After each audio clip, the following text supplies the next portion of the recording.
He used to beat my stepmom, beat us. The first time I saw a gun, my dad had a loaded shotgun in my face. It's foaming at the mouth, telling me he's going to blow my head off.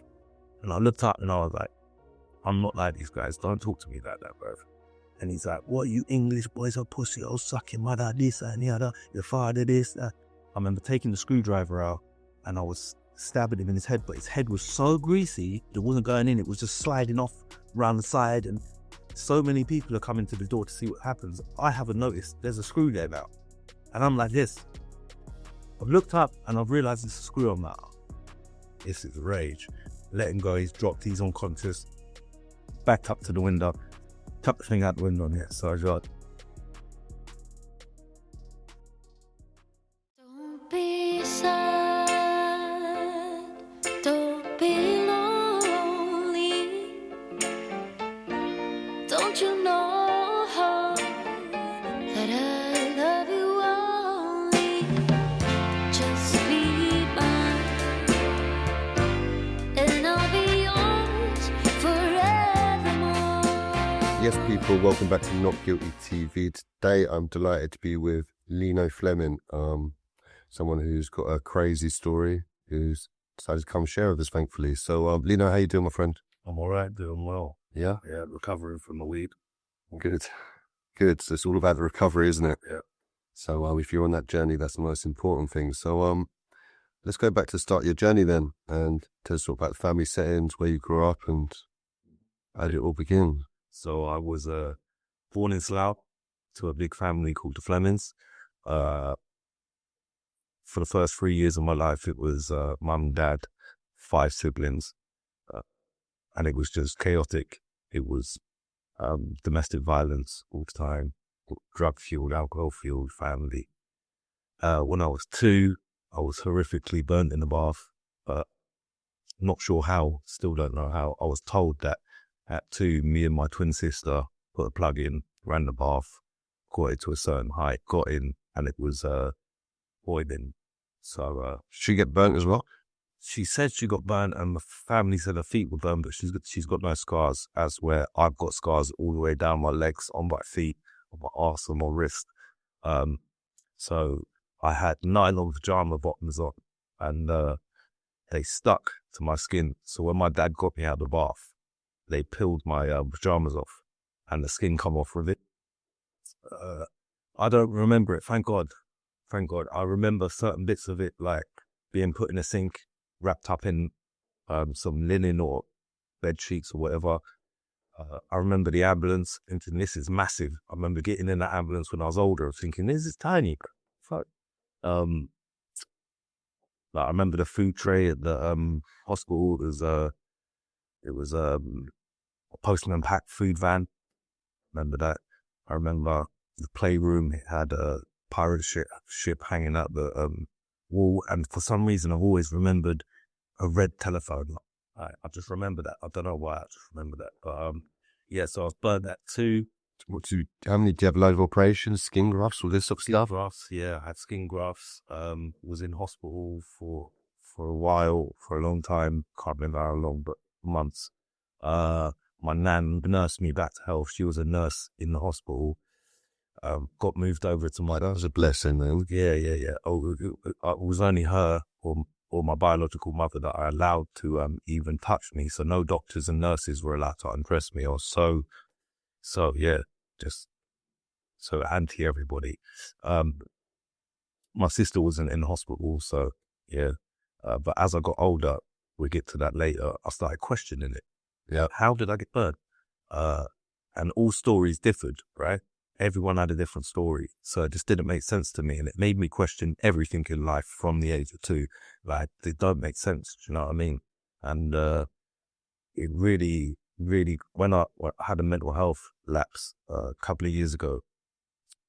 Sorry, let me go back. I come out of prison, and I asked him, after I told my dad my brother abused me, Marcus. I told my dad in prison that Marcus abused me. I come out and said to him, like, Dad, how did I get burnt? He was like, oh, you're always asking me this. And I'm like, yeah, because I want to know. Do you know what I mean? It happened to me. I got bullied for years. Yeah. I want to know why I was bullied and why, what happened. Do you know what I mean? And he said it was Marcus for the first time.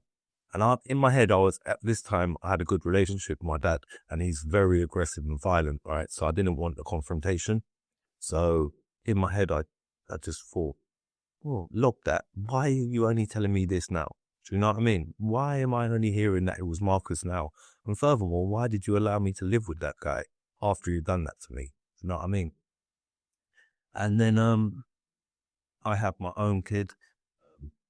Sorry to interrupt. So going back to the situation at the time, obviously I'm guessing social services would have been involved. You were so young, you would have sort of known what was going on. I think you obviously stayed in the household with... I was told social services come and ask them and question them, and even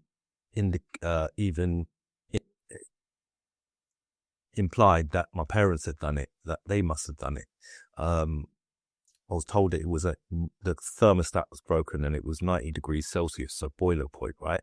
Well, I was later told it was only 74 degrees, right? But I've tried to get my social services records. I'm in the process of getting the ones from Slough to see what had actually happened.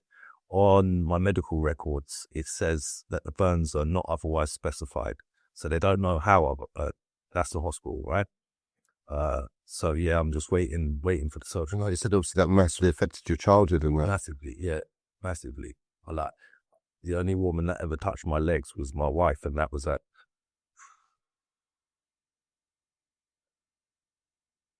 23, 24 years old. No one had ever touched my legs, so it's too sensitive. And like certain clothes even now. So this clothes, yeah, certain clothes. I'll show you if I had shorts on, but yeah. But yeah, it was horrific. And obviously childhood, like bullying and stuff like that, doesn't it? I'd go swimming with the school or getting changed for PE, or I'd wear shorts. People would stare because they used to be really bad. People would stare, point. You can hear them, but I wonder what happened to him and stuff like that. Or I used to get called Crispy Duckfoot, even by my own brothers and sisters. Or my brother used to sing, Mason, he used to sing Burn, Baby, Burn. And like, I hate that song now. Do you know? Kids can be vicious, and if they don't know what they're doing, but it's just terrible, obviously. Yeah, he wasn't just a kid. Even as he got older, he used to say certain things. Yeah. And so that must have messed up your learning and childhood and school and that. Did you end up sort of rebelling because of this, or what was going on with you? Or was it just sort of hurting you and a lot of pain and that for each other? Yeah. So I lived in Dorset, right? So from the ages of 3 to 11, my biological mother, she moved out of the family home, took all of us 6 kids with her down to Dorset, Swanage, because that's where her mum lived, and she said she wanted to give us a better life. Like to get away from your dad, or? Yeah, to get away from my dad, to give us a better life. This is what she says. But she just drank more, she's done more drugs, beat us, you know what I mean, was racist towards me, would beat me for having the same name as my dad. Like, it was horrendous. And the place was really racist. We was one of the first black families to move down there as a whole family, do you know what I mean, in this tiny little seaside town. And everywhere I went, I'd get racist comments at school, playing on the street, at home, by my mum and her boyfriends. It was horrendous. Even teachers were racist, do you know what I mean? And it's terrible. So I was angry. From a very young age, I was angry because I was getting abused by my brother between the ages, from what I can remember, 3 and 4 years old. Do you know what I mean? And people say, how do you remember that? You're so young. And I say to them, when something so traumatic happens to you, your memory, you stay with that so it doesn't happen again. It's a survival instinct. Do you know what I mean? So grew up in Swanage. That was horrendous. It felt like prison because there was no buses to get you out. It was all country lanes. You couldn't just run off. Do you know what I mean? I tried, but I didn't know where I was going or what I was doing. My mum used to constantly run my dad down, but to me, he saved me from that bath. So I thought he was the one that put his hands in and took me out. So I thought he saved my life. And maybe he did. He did take me out of the bath. He did save my life.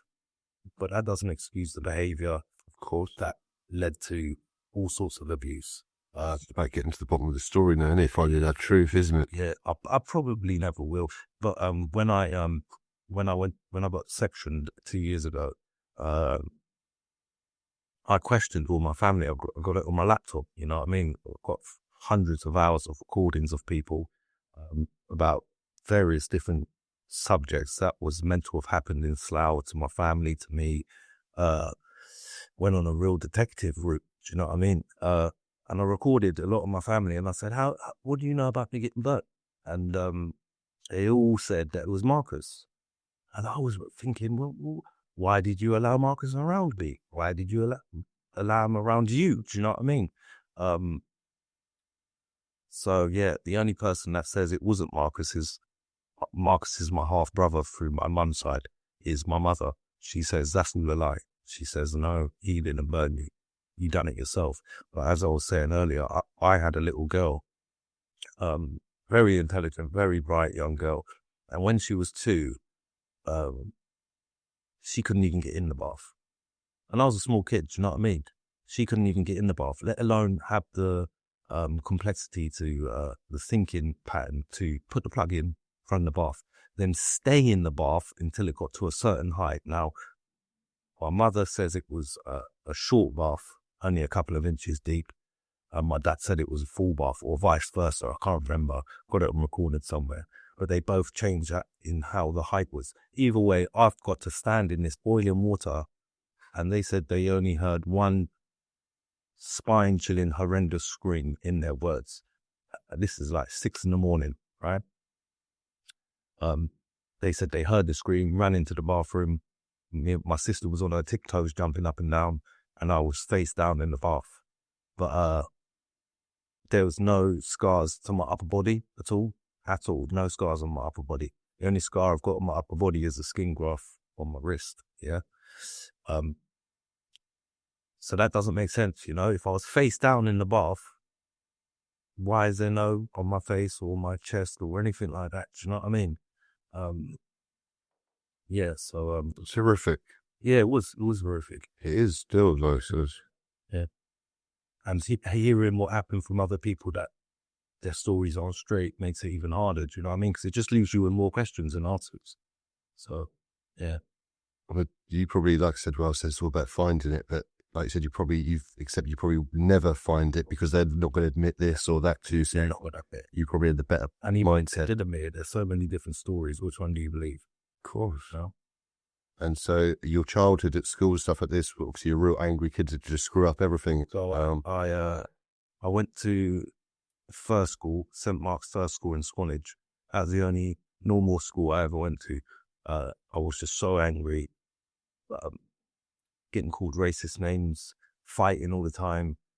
But you'd say to like the teacher, "Oh, he's being racist," but they're racist, so they're thinking, "Oh, well, you're in trouble. You fought back. You done this," and so I went through middle school and secondary school, all in these special schools, right? Used to get the piss taken out of me by my family, spastic schools and all that. Yep. And when I read my school records and my medical records, because that's what I got, people that read them, not just me, always said, "Why did no one question what was going on?" Like, you don't just run out of school into the middle of the road in traffic at 5, 6 years old for no reason. You don't just come into school and smash up the whole school, take scissors to people's necks, fight teachers for no reason. But my mum was very convincing, right? Yeah. He used to say, "Oh, it's because he saw his dad be abusive to me." Okay, that doesn't explain why he's still like this at 10, 11 years old. You know what I mean? I remember one school called Longspeed in Poole, Dorset. I used to have to get a taxi 25 miles from Swanage to Poole. They was allowed to restrain you, right? Same techniques the police use. It was horrendous. And again, racist teachers. I'd get into a fight, someone would call me a pack. And it wasn't the fact that they was calling me a pack, it was the fact that I'm not. So it was like, you're wrong. If he was calling me a black this, black that, I'd be angry. I want to be angry because I am black. I can accept that. Yeah, cool, whatever, fuck you. But because I just felt you're not even getting the right race, mate. Do you know what I mean? Like, it just used to get me so angry. And Like I said, where they can restrain you, it is sort of like a preparation for young offence, preparation for prison. It's just on that same cycle. Please getting used to people grabbing you, manhandling you. so And also the education, I'm sure, was terrible in this place. What sort of places then was it? education wasn't bad. Okay. And I was pretty smart, so I would do all the work. I'd do all the work, and I found it too easy. So maybe the education wasn't so good because I didn't have any real learning disabilities. I've got ADHD. Behavioural sort of. Yeah, it was all behavioural issues, not learning difficulties. So I found the work easy, and then I'd get bored, and then got ADHD, so I'm moving around, and do you know what I mean? And then someone said something, and then I'm on them. Do you know what I mean? Because I wouldn't back away from no one. But the teachers used to restrain you, and there was a particular one I hated. They used to put your leg through a leg underneath your knee, each side, get your arms like that, and have a knee in your back, and a proper bend you up.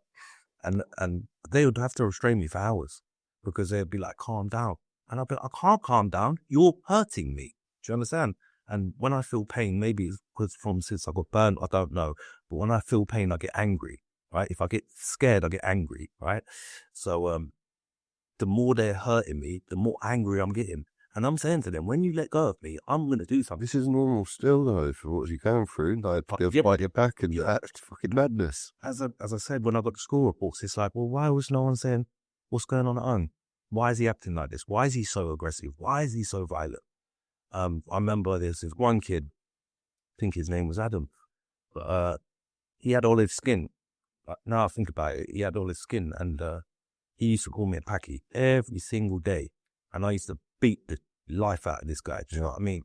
And I remember one time, the last time, he called me a packy, and I chased him through the school, and we got to the sports hall, the main hall of the school, and I was bouncing his head off the floor, bouncing it. And I was like, if you ever call me a packy again, I'll kill you. And as I walked away, he's like, you are still a. And I was going to start beating up again, but teachers come. And I said, all right, told you what happened. If you caught me again, I'll kill you. Sweet. That's what I do. So I had taken my brother's flick knife, very powerful. Like, I don't know if it's so young or it was so powerful, but when you flicked it out, it would come out my hand. And I've done that about a week when it come down, about a week or so before this incident happened. And I hid it in a video case. But anyway, said I'll stab you. So the next day, I've come into school, took my knife, put it in my bag, gone to school. Yeah, Mum, hi. It's probably one of the first times I was ever excited about going to school. Yeah, Mum. She's like, you're acting weird. No, I'm sweet. Like, let's go to school. So I walked in the next day into school, and there's a semicircle of teachers. And they was like, you got a knife on you. I said, yeah. They was like, well, everyone stood back. Well, I was only about 7. You know what I mean? And they was like, why you got a knife on you? And I was like, see him? Told him if he calls me a packy, then I'll stab him, I'll kill him. That's what I've come to do. As calmly as that, that's what I've come to do. And like, social services should have been involved just from that one incident alone. Just why has this guy bought a knife at 7 years old to kill someone? Do you know what I mean? What's really going on in his mind? But no one wanted me questioned. Do you know what I mean? My parents didn't want me questioned because of the stuff I could speak about. I was taken to psychiatrists, psychologists, art therapy, all this stuff.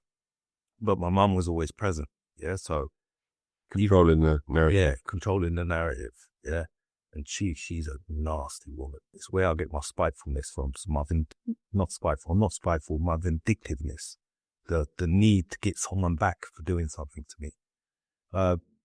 So yeah, and then stayed at that school for a while. And then like I was getting beaten up by my mum's boyfriend, Dave. Weird guy.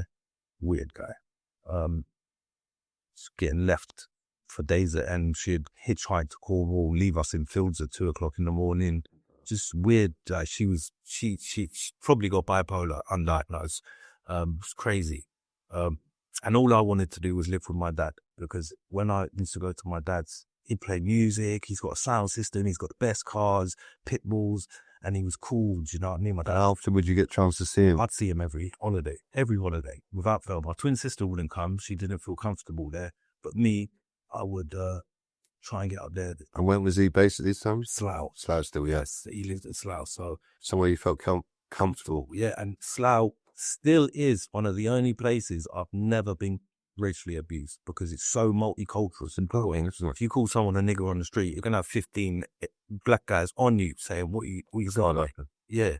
So there's that sense of home. And all my family was up there. My nan, who I love dearly, granddad, aunties, cousins, and there was more sense of family up there, and it felt like home. Never try and tell him, like, try and I used to ring him nearly every day at one point. I remember there was one point for a few months, I'd ring him every day, go to steal money off my mum, go to the phone box, put the money in. Dad, he's beating me again. Come and get me. Son, I ain't got the room. So when I was 4, I have to go back a bit. When I was 4, I tried to do what my older brother was doing to me, to my other older brother, Mason, right? He went ballistic. And I couldn't understand why. I'm sitting there on this chair bed thing, right? Half naked. And he's jumped up, Mom, Mom, Mom. And I remember she come in and everyone's awake now, 6 kids. And thinking, why are you guys so mad? In my head, Marcus does this. It's normal. And my mum took me into her room, the front room. We was living in a hostel at the time. And she said to me, where did you learn that from? And I said, Marcus showed me. And I know I said that because I've always been a talker. Truth is truth, right is right, wrong is wrong. Do you know what I mean? It can't be wrong and strong. And I've always been quite vocal. And she said to me, no, where did you learn that from?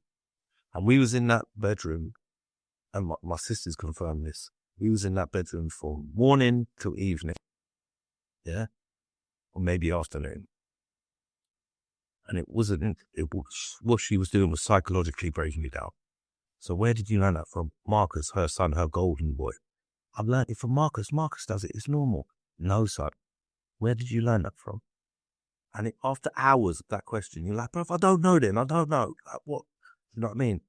And she later admitted to me, years later, just me and her, she goes, you did tell me. I could have killed her there and then.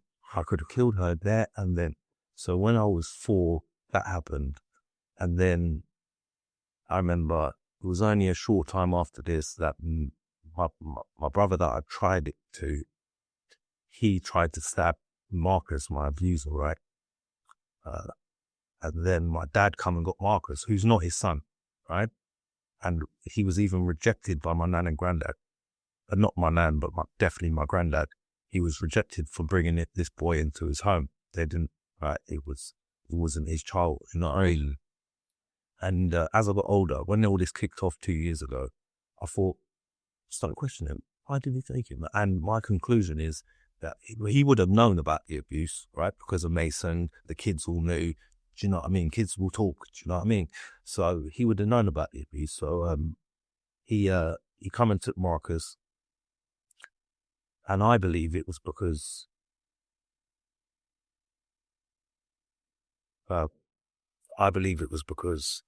it was like, well, he can't take all of us to get us away from Marcus, because he had been left with nothing, right? After the marriage split up, she took everything, dissolved the business, everything. So he took the property, you know, maybe to try and protect us. I don't know. My dad won't talk about it. Right? Surely life was better with him away from you. No. So Marcus got taken away. Then Mason was only down there. This has all happened in the space of 9 months being down there. So Mason got taken away, and one by one, the kids got taken back to my dad's. So then getting back to the phone box, he took Marcus, who's not his son. He taken Mason, my older brother, my full brother, and my sister Tiana. And he said, there's no room for your son. I said, Dad, I don't care. I'll sleep on the floor. I don't care. Get me out of here. I don't want to be here. And my brothers and sisters even admit, yeah, my dad said, you never used to call me that often, tell me these things. And my brothers and sisters said, Dad, he was there. My own stepmom said, I was there. I remember. He did used to read you, begging you. And I remember, So you gained even more resentment and anger for not. Wait, it was even worse than. You know what I mean? Yeah. But I tended to believe my dad because he used to say, well, at least you know what drugs I'm doing. I'll do it in front of you. So I used to think he was honest, truthful. Oh, well, he's doing coke and he's told us about that. Like he would got no reason to say anything. I I idolized the man for so long. I really did. So I used to ring him, Dad, come get me. No room, son. Can't come get ya. This, that, all these excuses. And I just used to tend to believe him because believing the truth would have broke me. That he didn't want me. He just didn't want me. Do you know what I mean? And then my older sister, Marcus's full sister, my half sister, one touch, she used to call us this and did that, but she only learned that from my mum anyway. Do you know what I mean? And I remember one time, it was my real mum's 40th, something like that, yeah. And my dad and stepmom had come down, and it was all drugged up and stuff. And if I remember, Chantel outside the house called me, and I was like, that's the last motherfucking time you called me. You're calling my dad, but you're being racist to his son. Do you know what I mean? You're calling me. I'm not having this. So I remember she went inside and I chased after her. And as I walked past the champagne glass, I picked it up and I held it so tight, it crushed in my hand, picked it up. And I was banging on the door. I'm like trying to get in the door, trying to kill her. My dad's come, put me in the headlock. What's going on, son? I'm like, Dad, she calls me a packy all the time. I'm going to kill her. I've had enough. I'm not taking this shit no more. I ain't a packy. I'm not a nigger. I'm not having it. I'm killing someone. He's like, and he took me up with it, right? Not for long, only a week or two. But the final straw was when I was 11. I drank half a litre of vodka. Managed to get someone to buy it for me. Me and my mate drank half a litre to myself. He drank another half, bottom gone. Got smashed out my face, got into a police chase. I don't even know what over, because I was so drunk, intoxicated at 11. Went to hospital. I think I had my stomach pumped, I'm not sure. But my mum comes to the hospital. Now, I'd had enough. It was either kill myself or go to my dad's, you know what I mean? And it was nothing to me because I'd seen my sister do it, my brother do it, my mum do it, you know what I mean? So Marcus, Chantal and Fiona, they used to try it all the time. And so she's come to the hospital. And I remember lying on the bed and she's come, right, son? Nah, I'm not your son. You don't treat me like a mum does. Like, and at this point, I'd met my stepmom when I was 5, and like, at the time, I thought she was giving me a mother's love. Do you know what I mean? Like, I thought that's how a mum's meant to be. Do you know what I mean? And I said, I wish you died of cancer when you had it. I hate you. You're a bitch. You're this. You're that. Just gave it all to her in the middle of the hospital, shouting, screaming in her face. I don't love you. You don't love me. You do this, and this. And boyfriend come, Dave. Bit of lumpy he's come. He said, don't talk to your mum like that. I'm like, who the fuck are you? You're not my dad, bruv. You beat me up all the time. Fuck you, man. And he slapped me. And I remember just jumping on him, like, just trying my hardest to fight back. And it separated us. The police come. And I was going to get in trouble for what I've done to him. And I'm like, bruv, he slapped me, bruv. The fuck? And they're like, I remember the police going, your mum and dad. I'm like, my mum and dad? What? Dad's in Slough, mate. They're like, no, your dad's over there. I'm like, they've told us he's your dad. And I'm like, look at my skin. They're both white. How? It's not possible for this guy to be my dad. Anyway, they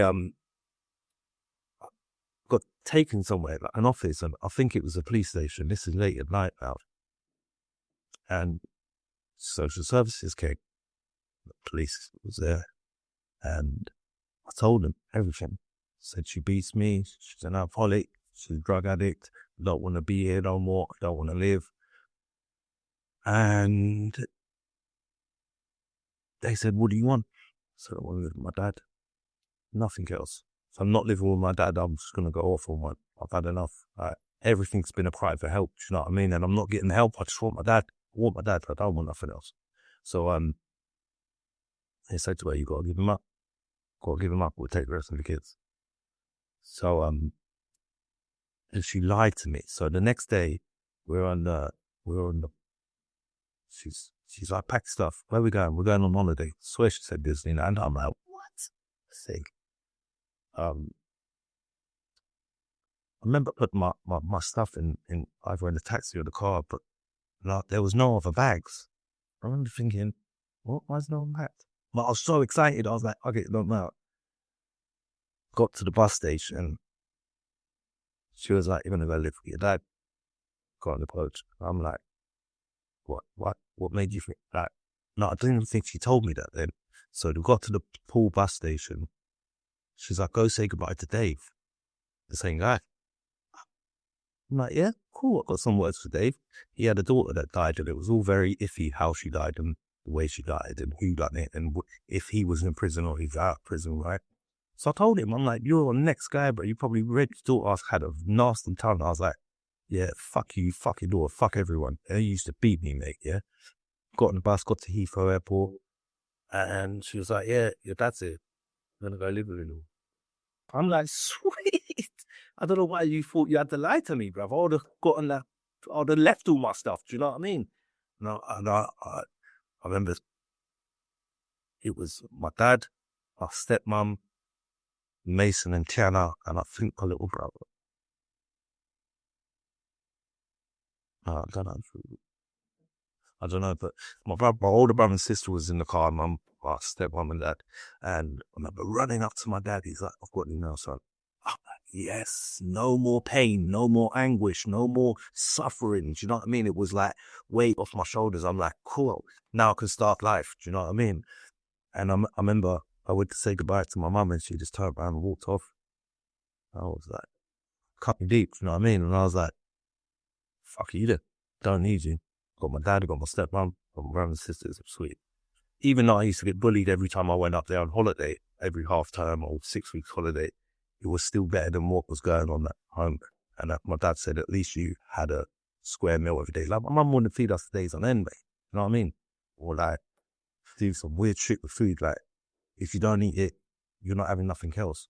And most people, that's true, like, on that day. Yeah, so you're not having, if you don't eat your dinner, you're not having breakfast tomorrow, you got to eat your dinner. Should leave it weeks. I'm like, I'm not eating that. I don't like it. I'm not eating it. To the point where the food's moldy, do you know what I mean? Where I've had to eat it just to eat something else. Do you know what I mean? Like, she was sick, twisted woman. So 11 years old, you went to be with your dad in Slough then? 11 years old, went to be with my dad in Slough. Life start getting better at this point? No. Fuck. No, it didn't. They was massively into crime. Massively into crime, violent, drug abusers. The first time I had a line of cocaine, my dad was giving it to me at like 13 years old. Do you know what I mean? And I thought it was cool. My dad does it. Do you know what I mean? He used to beat my stepmom, beat us. First time I saw a gun, my dad had a loaded shotgun in my face. It's foaming at the mouth, telling me he's going to blow my head off. And that was for me sticking up for him against my sister. So I'd hate to think what he had done if it was me. Do you know what I mean? Yeah. But, like, he would beat us. And I used to think, well, do you know what, mate? I'll take this. I can't beat him up. Do you know what I mean? So he made out like he was this top fighter. I probably was. I never saw him have a fight. And I said this to him a couple of years ago when I got sectioned. I said, you say he's this top fighter, but some of my siblings that you know about, you got punched by this hard man who didn't do nothing. I had to go and beat his son and daughter up, like, and chase him down the road with knives and stuff. And I said to him, you're this hard man, but who have you fought in the last 20 years? Just your kids, mate. You just beat your kids and your missus up. Do you know what I mean? So, start getting a lot of police trouble in that when she got lost alone. That we were getting arrested at school, smashing up school, assaulting people at school, smoking, drugs, and all this. Smoking weed at 11. First time I tried a spliff, I was about 9, 10 years old, and I smoked like properly, like a proper smoker at 11. No turning back. Yeah, so at 11 it just got worse because in Slough I had this reputation to uphold. You know what I mean? This Fleming bravado, this macho mad shit. And my dad was like, if you'd lost a fight, you got to go back out there. Do you know what I mean? Yeah, and he used to say one thing to me, and I'll never forget it. It was, you got to be crazier than the next man. If a man is prepared to slap you, you got prepared to punch him. If he's prepared to punch you, you got prepared to stab him. If he's prepared to stab you, you got prepared to shoot him. If he's prepared to shoot you, you got to burn his house down. You got to kill everyone in his family. You know, you got to be one step ahead of the next man. And I used to think, yes, it's great survival tactics. And for the lifestyle I lived, it was good advice because it kept me alive. Do you know what I mean? No one would really want to cross me. Do you know what I mean? And so I was a violent, aggressive, drinking at 12 years old, like proper drinking at 12, getting drunk with older boys. Do you know what I mean? Trying to keep up this reputation. Were you still in school at this point? Still in school. I stayed in school till I was 16. I got permanently excluded from every school I went to. But one school said they'd take me back because they saw something in me, you know? So they said, you can come back, sit with GCSEs. Sat one of them. I think I walked out. Fuck this, I can't do it. Do you know what I mean? There's too much going on in my head for me to focus on a piece of paper. So they said, what we'll do is we'll offer you all these BTECs, bricklaying, soldering, carpentry, mechanics, all this other stuff. So I've done all that, got qualified in that stuff, left school, didn't get much better, got nicked. I was getting nicked all the time, you know what I mean? For what? Just drinking on the street, fucking shooting around, he's and robberies, yeah. Assault mainly, violence and stuff. So you managed to avoid young offenders and all these things? Like, Nope. No, you had young offenders. 17, I went to Feltham. Was in there for a month on remand. And what was this for? Street robbery? I think so. I think a street robbery. I'm not sure. I think it was. So yeah, 17 on remand. Was horrendous. Hated it. Do you know what I mean? Hated it. Fight in there? No, I didn't get into no fights. Didn't get into no. I'm sure you saw someone saw it as a mad place. It was mad, bro. Mad. But it didn't stop them. And Were you trying to do anything legit at these, like 17 or anything? Were you trying to go to college, work? always trying to work. Tried to get into college. They said, you've got to pay £180 for something, like materials or something, or the course, something. I said, Dad, I really want to do this. Do you know what I mean? I was always trying to better my life. I didn't want to be this person. It wasn't me. Yep. Do you know what I mean? And everyone that met me was like, you don't seem like this type of person, bro. Like, I went to prison. People, the guys are like, mate, why are you here? Do you know what I mean? You're intelligent. You talk well. You know, come across quite well. Yep. That doesn't make sense. And I'm just like, childhood trauma, and I couldn't deal with it. So I took it out on other people. Do you know what I mean? What I was trying to do was, when I was hurting people, I didn't feel the pain that was given to me, but I was putting it onto someone else. Do you know what I mean? So like around 78, were you not trying to get out of the household, your dad's house, nothing? I moved out of the house when I was 16, but yeah. then I got nicked for battering this guy who broke my chair. So I got kicked out of that place, back at the dad's. I was trying to get away from my dad as soon as possible. You know what I mean? Yeah. Did you manage to get any jobs or anything like that? I got me and my sister her first job, handing out leaflets, £10 an hour. Back then, the £10 an hour was like what you wanted to get to. Do you know what I mean? Didn't last. It was because it wasn't contracted hours. Always trying to work. What's the next job? I used to go with my dad painting and decorating. Excuse me. Go with my dad painting and decorating. Yeah. Always trying to work. So there more brushes of the law and that, obviously, throughout these periods. And whatever happened to, like, your brother Marcus, obviously? He was a crackhead, heroin addict. He was smoking crack in the bedroom. Do you know what I mean? Like, I'm like, Dad, he's fucking smoking crack. How do you know if crack will feel? I smelled the same smell when I was living in Dorset. And what age was he smoking crack in that from? He was smoking crack from like 13. I know. And I later found out he was abused by my cousin Dale. I'm just sure you could learn it from somewhere. Yeah, what I've learned is it's all that behavior. Of course, who did they learn it from? So now I'm like, I even tried to contact Dale. He's this big drug dealer, but he's a snitch. Do you know what I mean? Yeah.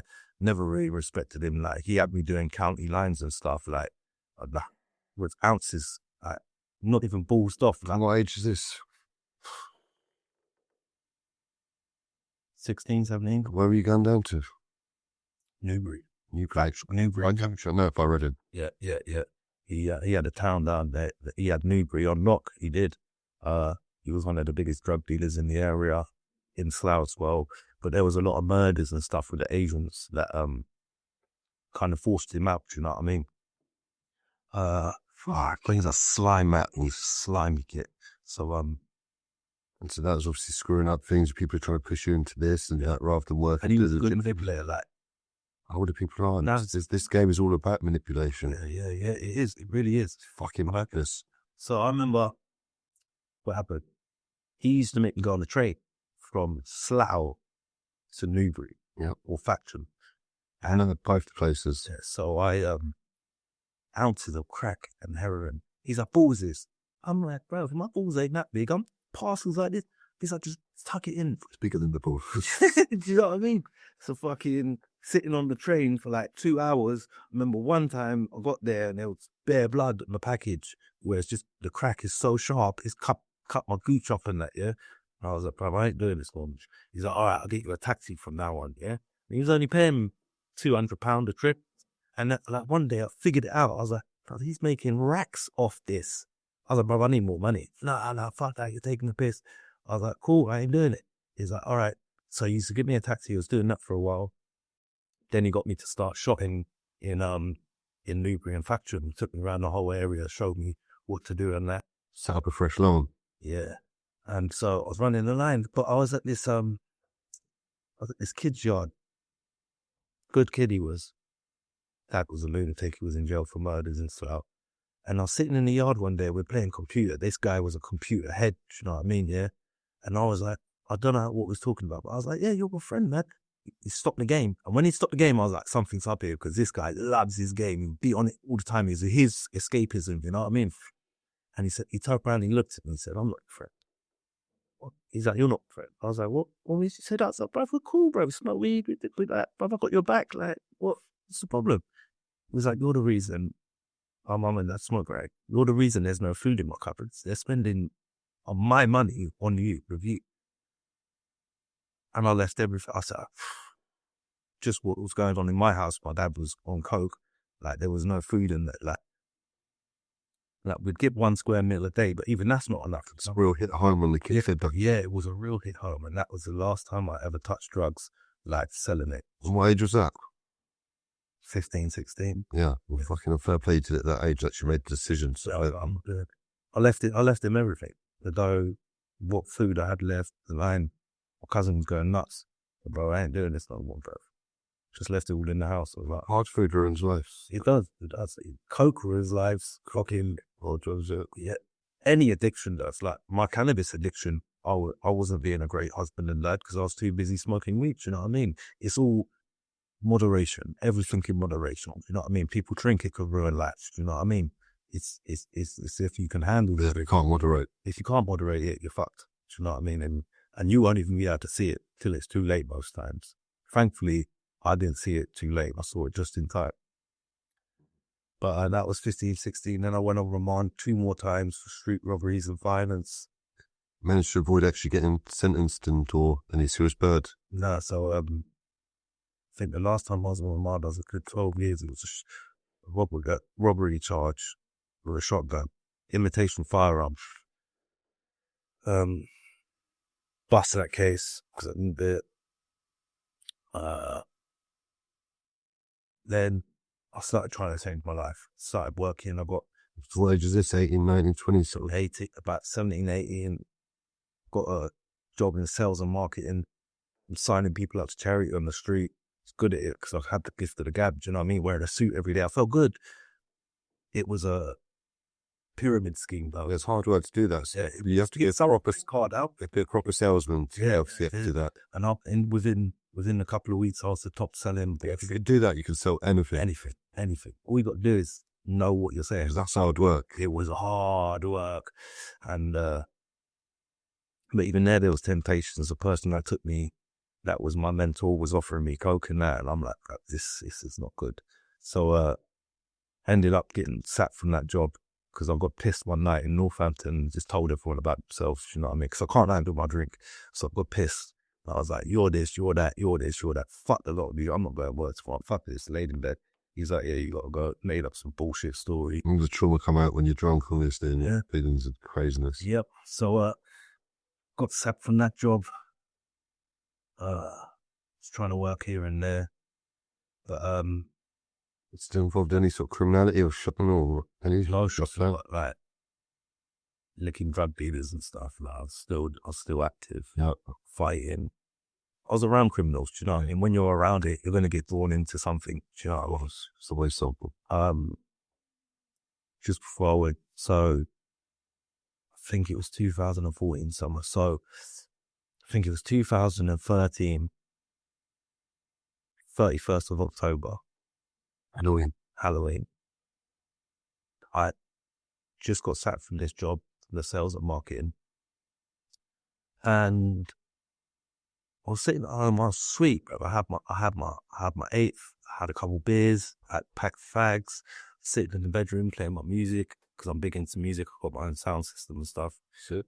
And I was just chilling, bro. I was chilling. I remember sitting on the bed. I'll never forget it. I was sitting on the bed, even though there's mold in the ceiling and holes in the wall. And I was at home. I was relaxed. I was got everything I need for the night. You know what I mean? So I've got no reason to go out. And I rang this girl. Or this girl rang me, one of the two. And she's like, "What you doing?" I'm like, "Nothing, just chilling at home." I was like, "What you doing?" She's like, "I'm going out." And then I was like, "There is a party. It's Sippenham." And she was like, I was like, "I don't know whether to go or not." And she said, "Why not?"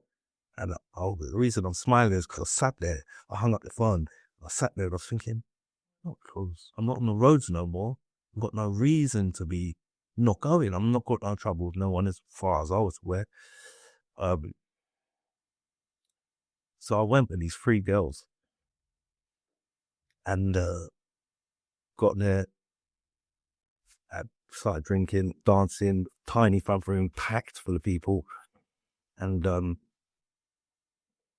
at some stage in the party, I've gone outside, and to my left, I've seen two of my brethren, and this yardie man, 6 foot something he was, standing over them, yeah?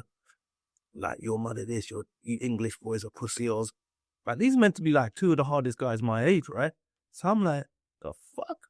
So I've gone over there, I'm standing, I'll never forget, standing there, I'm looking at them, I'm looking up at him. Like, this don't make sense. Like, why are you having it off this guy? And I was like, "Brother, who are you talking to?" I was like, "You're not in Jamaica now, you know." He's like, "What?" I'm like, "Brother, you're not in Jamaica now. Like, anyone can go around the corner and get something, baby. You'll be laid out." And he's like, "Why you pussy?" I said, and then my boys were like, because they used to call me Nuts, leave it out, bro. You're moving mad. What? In my head, I'm thinking, I'm sticking up for you, bro. And then I was like, "Do you know what? You're all pussy hoes. I'm going back in the party, having a good time." Because when I was younger, I was the only one who used to dance out. My boys, they'd be at parties, hooded up, bare shanks on it, looking at other men like this. Bro, I'm not coming here to look at other men standing up against the wall for 4 hours. I'm dancing. I'm having a good time. Do you know what I mean? So I was dancing. People were bumping into the DJ set. This guy, Ron Gale, his name is, he'd been in Jamaica 3 days, and he took the bouncer role. He's telling everyone off, this, that, and the other. And in the end, he stopped the music, got on the mic. He's like, "You lot taking the piss." Got everyone in a semicircle, like cussing everyone off individually. And I remember thinking, "Leano, step out the circle, because he's gonna get to you and you're not gonna have it." And the devil inside me said, "Step it. Let's see what you lot say." So I stepped in the circle. It's got to me and I had my head down. And I looked up and I was like, "I'm not like these guys. Don't talk to me like that, bro." And he's like, "What, you English boys are pussy, oh, suck your mother, this, that, and the other, your father, this, that." And I was like, show me English boys are pussy hoes. And we had this argument for a little while, right? And the size difference was crazy. I was 8.5 stone, he was 17.5 stone, right? And I just kept saying to him, "Show me, bro." To me, he wasn't scarier than my dad, innit? Yeah. So I was like, "Bro, fuck you, you're a lad boy, bro." And then he's grabbed me around my throat. He had big hands. And I thought, "Oh, fuck, he's got me here." But I could still breathe because he didn't have my windpipe, yeah? So I've grabbed him around his windpipe, but I had his whole windpipe in my hand, so he can still breathe. I'm just got him around the back of it. Do you know what I mean, yeah? And I took a screwdriver with me. And I remember punching him, and he had this bald, greasy head, and I was punching him. It was just sliding off. It was like fighting in a dream.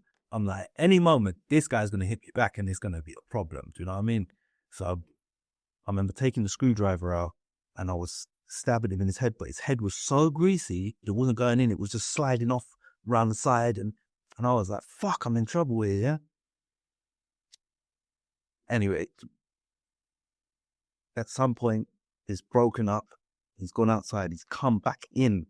The shoe rack was a metal shoe rack. He's picked up a pole and he's beating me to the floor with it. But as I'm going down, I've took him with me. He's on top of me. I've managed to flip him so he's underneath me. And I'm just ground and pounding now. Yeah, I'm fuming. I'm like, you motherfucker. And then he's bit me. He bit me on my finger before this, but he bit me on my chest. Still with scar there. It's like a bullet hole, seriously. I've been bitten on the chest. It's so painful. It was so painful, but I didn't feel it. For some reason. It was winter time, so I had bare jackets on. I'm thinking, it's not doing nothing. Can't really feel it, whatever. I'm just pounding him. Everyone's like, some people have joined him to back me. Some people have joined him to back him. Do you know what I mean? Yeah. Just getting kicked, punched, left, right, and center. But I couldn't feel nothing until he bit me here, right? I swear to God, everything stopped. Everything was like slow motion. And I was like, fuck, that hurts. Like the pain was like, whoa, wake up. And I was like, right, I tried pulling up, but he had it in his teeth. And I was like, how am I going to get this guy off me? How the fuck am I going to get out of this? And then it clicked. I was like, I'm going to have to rip, rip it. So I pushed him down. I pushed myself up. The skin stretched and I heard a, and then I looked out. There was just bare blood all over his face. And I looked at him. I said, I'm going to kill you now. I'm going to kill you. You're fucked. Start punching. Someone's lifted me up. He's got up, and we're by the front door in a hallway. So it wasn't very big. It's a very short hallway. I'm up against one wall. He's up against the other. I'm punching him. He's got his leg up, his knee in my chest, and I'm punching. He's punching. I didn't know this, but at this point, someone's come through the front door, stabbed him in his leg 3 or 4 times. And it stabbed him in his leg 3 or 4 times. Were they your friends? Yeah. Oh, Legendary. I wouldn't call him friend. You know what I mean? Didn't even get a thank you for doing his bird, you know what I mean? So they stabbed him in his leg 3 or 4 times. It's all broken up. I've got outside. I bounce. And then my dad rang me. Oh, Bill, we're here looking for you. I'm like, all right, that's sweet. It's about a fight the other day, do you know what I mean? But I'm thinking it's nothing, bro. Do you know what I mean? It's a little fight, do you know what I mean? Common assault, ABH, whatever. Afraid, whatever. And then they kept coming around like 2-3 times a day. I'm like, that's like, but you need to act yourself in, do you know what I mean? Like, this is getting too much now, son. Like, they're coming to my door every day. My dad's always said, if you've done it, own up to it, be a man. And if you ain't done it, you've got nothing to worry about. So I handed myself in. I was in Dorset before that on a run. Come back, handed myself in.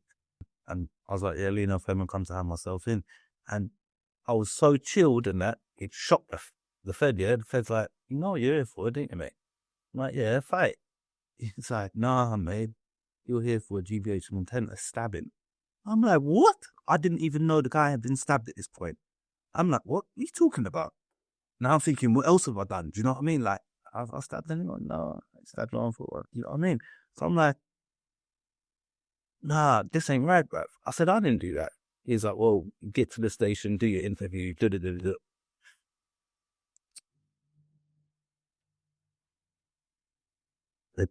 think they tagged me. And then it was my birthday. And did you know how bad was the mate? His state? Did you find out at the police station? Did they tell you, or you just they showed you just it was the fittest little fucking pot. Oh, so it was nothing. It was nothing in his leg, like here, like nothing major. Do you know what I mean? Yeah.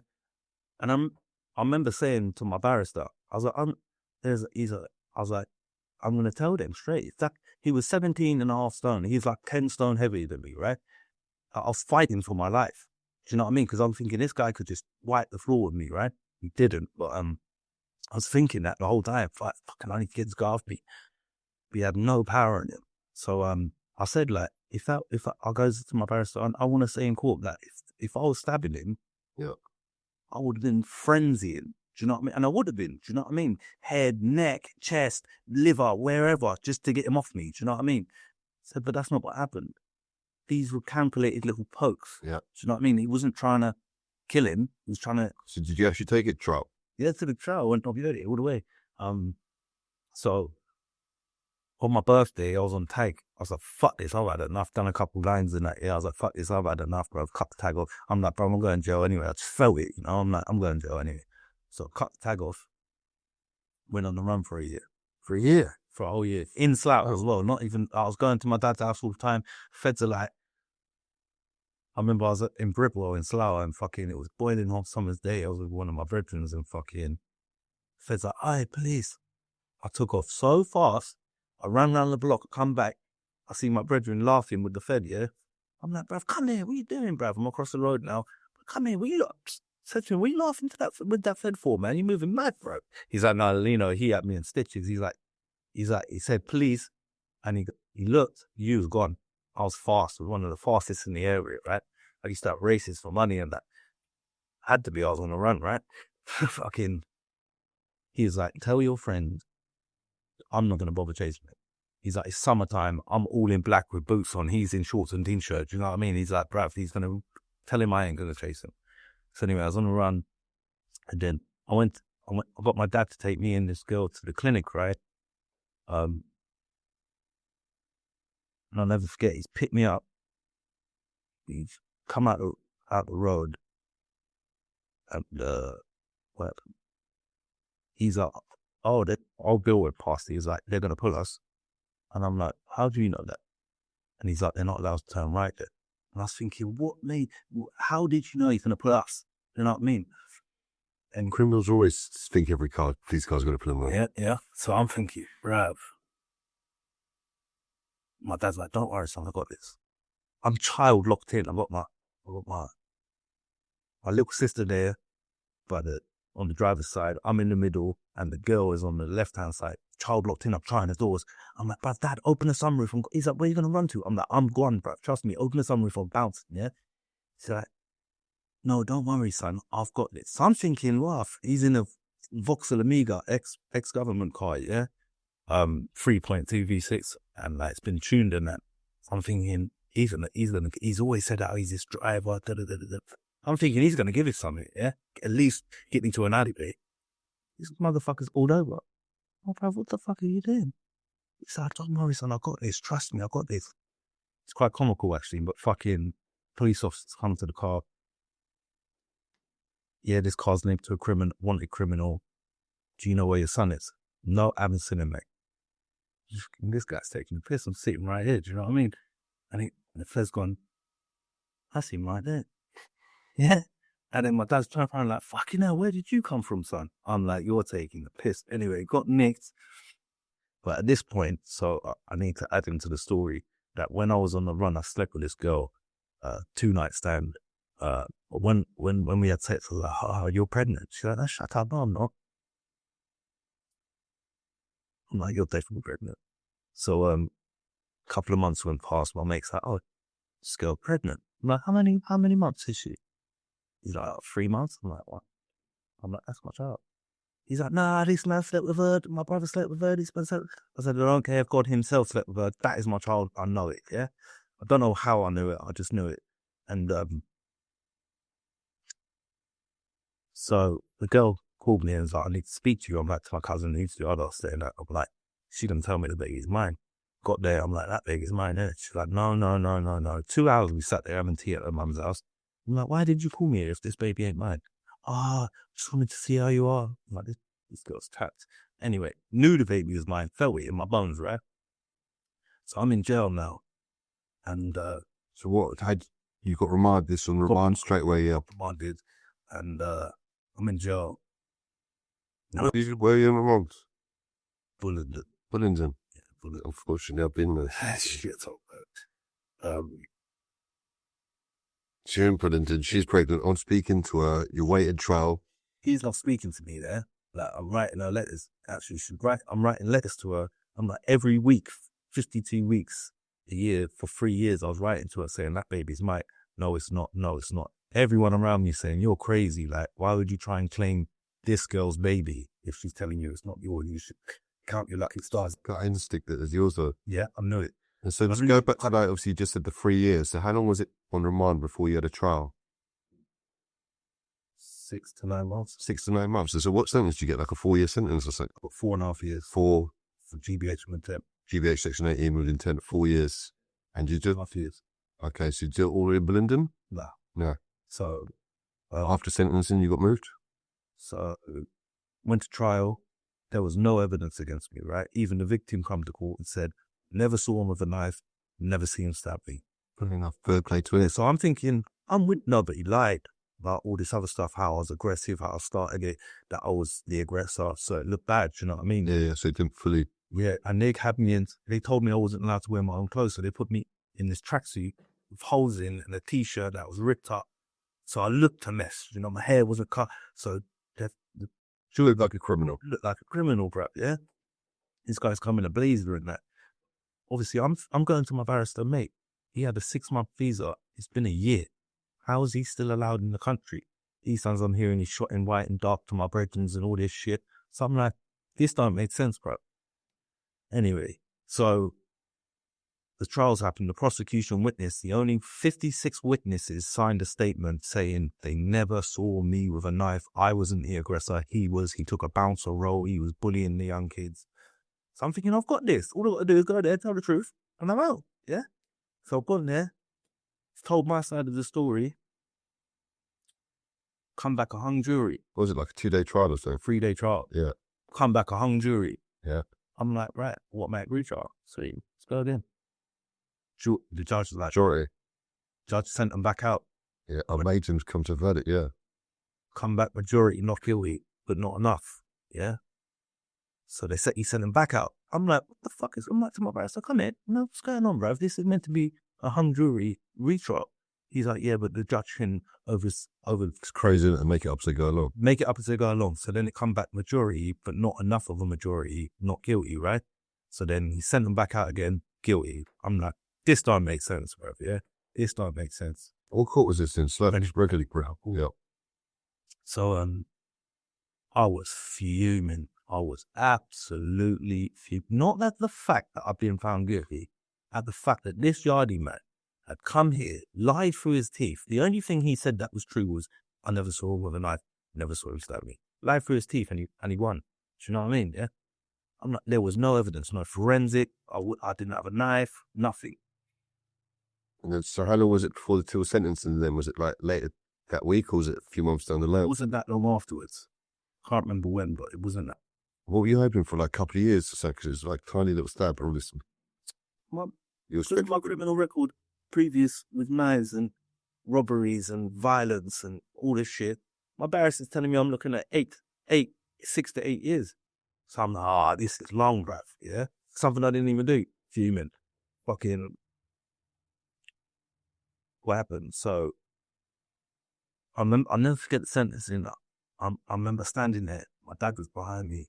And I was like, behind my back. I'm like, By this point, you must have done nearly a year, like on remand, and like obviously awake. Well, not at that point you had remand because you've been convicted, but yeah, so you've done nearly a year. So you're thinking, I've already done this point. so altogether, I served 2 years, 9 months out, 4.5 year sentence. Yes, you got a 4.5 year sentence. You must have been getting told you're looking at 6 or 8. You must have been. I was gassed. Yeah. I was like, I remember my barrister come down. He was like, I'm like, yes. Barrister's come in the room. He's like, why are you so happy? I'm like, bro, he's telling me I was looking at 6 to 8 years for something I didn't do. Yeah.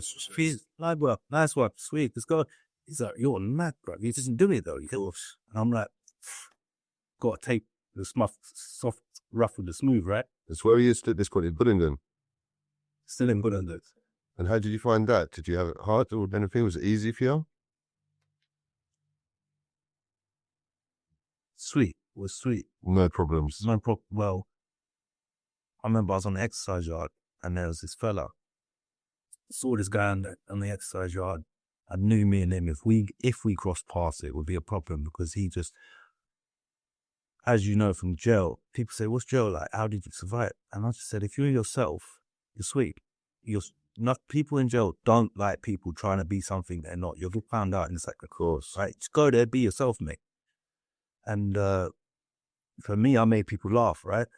And And I liked who I was, like, without the Fleming name, without the road, I could just beat for the first time in my life. I could be who I wanted to be, right? So this guy comes in here, Sergio, like, right, me and him, let me go at it. So then, I'm in myself, rolling up the spice joint. I smoked spice every day for 18 months, right? It's the worst drug in the world. Worst drug in the world. So, I'm rolling the spice joint, fucking, my door's flung open. I'm like, oh, fuck. It's the guy. I'm like, bruv, what the fuck are you doing to myself? He's like, yeah, I'm in here now. I'm like, no, you're not. He's like, yeah, I'm moving in here. This is what the gov said. So I've gone outside on my gov, get this guy up. So I'm gonna end up doing it. Mate, he gets starred up. He turns 21 in 3 days. Yeah. So you're only in here with him for 3 days. Should have said there and then, no, I'm not having it. But I was like, fuck it, I can do 3 days. Do you know what I mean? Yeah. This motherfucker was doing shit like eating my Chris. It's his first time in jail, right? So eating my Chris, doing certain shit. I sat down and I told him, I'm like, bro, if you did this with certain guys, they'd eat you for breakfast. Trying to teach him, like, come on, you need to. I thought maybe he was putting here for me to help him conduct himself properly. So I'm trying to help him. And one night he's sitting there. I was on the bed. He was sitting on the chair. He's like, I'm like, bro, after about 45 minutes, I'm like, bro, what the fuck you did? He's like, my mum, this and the other, she's ill. I'm like, you should have thought about that before you stabbed me. And I described the way he stabbed me. I'm like, you should have done that. You should have thought about that before you done that. Like, you're here now, innit? Ride it. And I'll be honest, I said to him as well, if you had said to me, like, brother, I'm having a hard time, like, it's quite weird to sat there and talked it out. But the way he went on, like, trying to be this madman, I remember I was sharpening a plastic knife from the window. He goes, what's that for? I goes, it's for you. And he was like, what? I'm like, I'm only joking. I thought I was joking. Turns out it was for him, right? So the last straw was he had folded up my washing on a line, and he took my washing off the line wet still, folded up, put it with my dry stuff. So I come in the cell, I'm like, his clothes were hanging up. I'm like, my clothes are dry, yeah? So he said something, and then I went to check them, and I was like, nah, bruv, he's put all the wet clothes with the dry clothes. Now all my clothes smell damp. I'm like, bruv, you're taking the fucking piss. We had an argument over it. I was in the last straw. He's like, bruv, I'm sorry, innit? I'll know better next time. Then in the evening, he's shouting out his window. I don't like window warriors. And he goes, just do your bird, mate. Do you know what I mean? You see each other tomorrow. So like, and you know the people that genuinely need to do it to get bits in and that. You don't mind that because it's a quick one. They're talking in code. It's no long thing. Those dickheads are trying to talk all night. He was at the window from like 8 o'clock to 10 o'clock at night. I'm like, bruv, you're taking the piss now. I need to go to sleep. You're taking the piss because I used to like to just sleep my bird away, right? Get spiced up, sleep the bird away. Fucking. So he's talking. I've fallen asleep. And then I remember my eyes flickered in the morning. He's at the window again. And like 7 o'clock in the morning. I'm like, no, bruv, you're taking a fucking piss. You're waking me up. You've done this. You've done that. You've done this. I fucking had enough. You're taking a fucking piss. And then fucking, we got into a massive argument. He jumped off his bed. And he goes, you think I'm a nerd because I'm from this area, right? I'm like, no, you're a nerd because you're a nerd, mate. Do you know what I mean? Doesn't matter where you're from. If you're a nerd, you're a nerd. I was like, just get back in your bed. It's cool, mate. Don't worry. Don't worry. You'll be out of it tomorrow. It's sweet.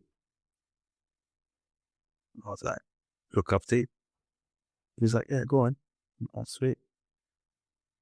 And I put his cup on the other side of the cell. Kettle boiling. Brushing my teeth. Good kettle. The reason we put his cup on the other side of the cell is to give me a reason to turn around, right? Because if I just turn around with the kettle, he'd been on me, do you know what I mean? Just smashed him. He's like, the fucking food is cool. I'm like, no, we ain't cool, bro. If you're taking the piss. These times, motherfucker said he didn't come in with nothing. He was rolling Rocky burns and that. I'm like, now this guy's taking the piss, bro. So then, ended up absolutely rapping the shit out of this guy to the point there was a scouser. Good, that Scouse guy is funny still, but these fellas ended up pressing the bell, right?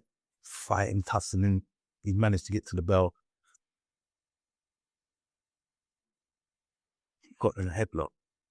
and I've got that same plastic thing. I'm just going crazy on his neck. Good thing I didn't sharpen it enough. I forget fell for murder now. Do you know what I mean? Yeah. Fucking hell. And then the bell's going off this whole time. Yeah. So I'm like, fuck. The Scousers come to the door. Yeah, they're meant to be on it. This Scouser. He looked through the flat. I've looked up. He just looks horrified. Horrified. He's like, bro, what the fuck? Hey, lad, what the fuck? You're gonna kill him?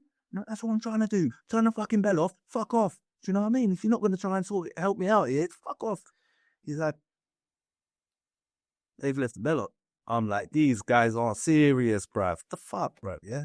So anyway, I'm still going at it. So many people are coming to the door to see what happens. I haven't noticed there's a screw there now. And I'm like this. I've looked up and I've realized there's a screw on that. This is rage. Let him go. He's dropped. He's unconscious. Backed up to the window. Tucked the thing out the window. Yeah. So I got someone's picked it up. Gone. Yeah.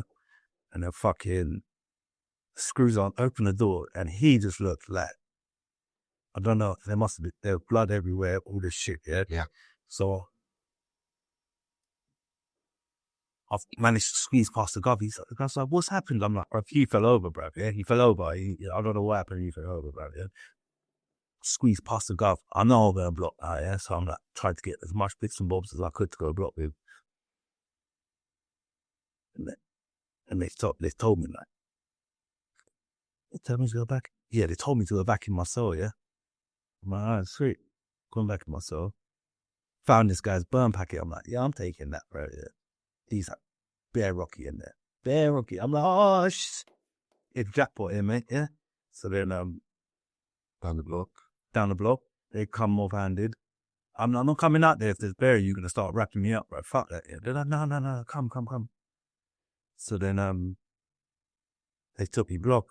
And on that, this is when I realized this is my first couple of months in jail, right? And in a man's jail as well. First sentence. This is when I knew how corrupt jail was. Just from this little incident here, the fucking screws come to me. It's like, you ever seen Batman? I'm like, yeah. So it's in you know the Two-Face? I'm like, yeah. He's like, that's what Matey looks like. Half of his face is black, half of his face is brown. And he's laughing. And I'm like at this point, I'm shook. Yeah, I'm not trying to admit to nothing, whatever. I'm like, yeah, all right, cool, mate. Like, bit like flabbergasted, yeah? And then fucking, they've come to me. Everyone told me, you don't want to go Glen Parva, right? It's Glen Starver. So they come to me, they're like, right, they're going Glen Starver, Glen Parva. Was there talk of outside charges or anything? Yeah, he was, probably he woke up, I'm behind the screw. He's like, he stabbed me, he done this, he done that. And I'm like, and the screws turn around, I'm like, yeah, I've got knife, trust me, I ain't got no knife. So, So you can say Glen Parva now. they're like, you're going Glen Parva. I'm like, I'm not going Glen Parva. I heard it's too cruddy, I'm not going. And the screw said to me, he's like, listen, you either stay here and face the charges, or you go to Glen Parva and I promise you that you hear nothing more about this. I'm like, are they trying to set me up, it? You know what I mean? Like, send me in, then I still get charged anyway. So I'm like, it's like, think about it. I'm going tomorrow. So I thought about it 2 hours later, pressed the buzzer, I was like, come. Did you end up doing your whole bird, the rest of it in Glen Parva? Nah, so my brother, who had been in and out of jail most of his life, he was in cold in me, right? Yeah. And I was up, so I hadn't spent any time with my brother for years, right? He bullied me when I was younger. So, everyone kept saying, like, you two are so alike, your mannerisms, the way you talk, this, that, and the other. And I was so sick of hearing I'm like my brother. I wanted to see it. You know what I mean? So I was like, putting a transfer to a cold in me. And I was mashing man up in Starbucks. Problem for them, yeah.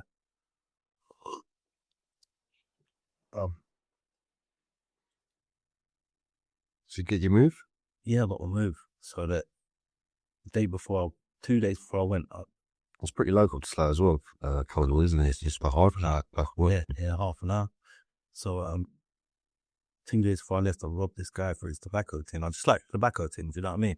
He went nuts. I'm like, bruv, come in the showers. I'm going to finish you off now. I'll carve you up. And he didn't want to come. I said to my boy, here, take the shank here. I'm like, I want to go. I'll fight you then, innit? Like, over this thing. And I could see in the guy's eyes that he was going to do something, right? I just knew it. Yeah. So,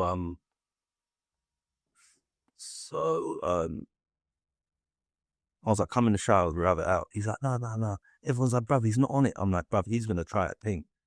The next day, I'm walking down the social, and I just felt this massive slap on my back. And I thought it was Jumbo, the big guy that I was telling you about. I thought he was just fucking around, yeah? So I've turned around laughing, smiling.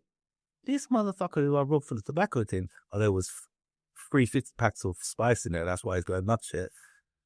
He's got a bed slat in his hand. He just hit me in the back with a bed slat. I'm like, should have gone for the head cam. Yeah, so I've gone for him. He's running around the thing. Bear screws are running. I went to pull my thing out pocket, yeah. I'll never forget it. Was short-haired lesbian gov, yeah. She was like, she's like, put it away. She's holding my wrist. Don't get in trouble. It's not worth it, yeah. I'm like, oh, fuck. Like, she knows I'm fucked now. I'm thinking she knows I've got a thing on me. She's going to come and spin me. Anyway, they've come to me there like, mate, you all right? You want to charge this? I'm like, nah, I want to sweet. It's just a minor little lump on the back. I'm sweet, yeah? They're like, cool. You go tomorrow? I'm like, what? They're like, yeah. Like, you're going cold with me, innit? Just, if you see this guy between now and then, just remember that, innit? You're going, saw him, and I was gonna fuck his shit up, and I was like, I'm going cold with me, fuck it. Like, I'm gonna go see my brother. Got to cold in me. My brother's just been let out. So, fuck's sake, bro. On and off for like, I hadn't seen my brother for 7 years. I haven't been on the roads. I haven't been in jail for 7 years, yeah? I kept going in, he kept coming out, all that shit. Yeah, long. But Coley's been being all right. Prison goes. He hated it. Hated it. You're right, cell too long. Too much can go on. Yeah, no, there's many things that can go off there. And there's a lot of London ones in there, isn't it? So. The only time I had trouble in jail that I couldn't handle was in there. I got robbed, yeah. Yeah, no, I've heard it's dangerous in there. Is that like, at what point in your sentence did you got to Coldenly then? So how long did you serve at this point? It's kind of all a blur. You know what I mean? Yeah. Obviously smoking spice as well and all that. It's a madness. My last year and a half, maybe. Yeah. And you say you finished from Coldenly? No. So I went from Bullingdon to Denver to Coldenly. ISIS, hideout, back to Bullingdon. Fucking hell. That was a problem, mate. He did some rounds on that bird still. And then fucking... So I went on in Coldenly then? Like, got to Coldenly. So a few Slough man in there felt more like home, you know what I mean? I hadn't been with any Slough man before that. When I was in Bullingdon, there was loads of people from Slough. I was not renewing it. Not many that I knew, because I was quite young, you know? Yeah. No, now we're starting to get older. Yeah. I mean, so... in Coldenly, I remember the first time I stepped on the landing, it's like a block of flats.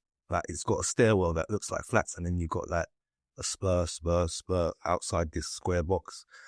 And there's no toilets in yourself. This is difficult to imagine. You have to press the buzzer and they let one out or another. Yeah. Number comes up, then I've had people in there, they've always told me. It's good if you're on text and you got food and this and grub. Yeah, because you could be back. Yeah. Slide down the... I got caught on the phone. And I wasn't even worried. I'm like, fuck off, mate. He's like, well, I'm going to spin you tomorrow. I'm like, worst thing you could have told me is tell me. Fuck off. So then they've let me out for the toilet because they have to let you out. Human rights. Got me let out to go to the toilet. So I just put elsewhere, bro. Go to about 10 doors. Boom. They can't spin all 10 man the next day. Do you know what I mean? So then, and some of the cameras didn't work. But I remember the first time I landed on the induction room. And you have the lifers upstairs. And the govs took me a tour of the block, and there's this lifer.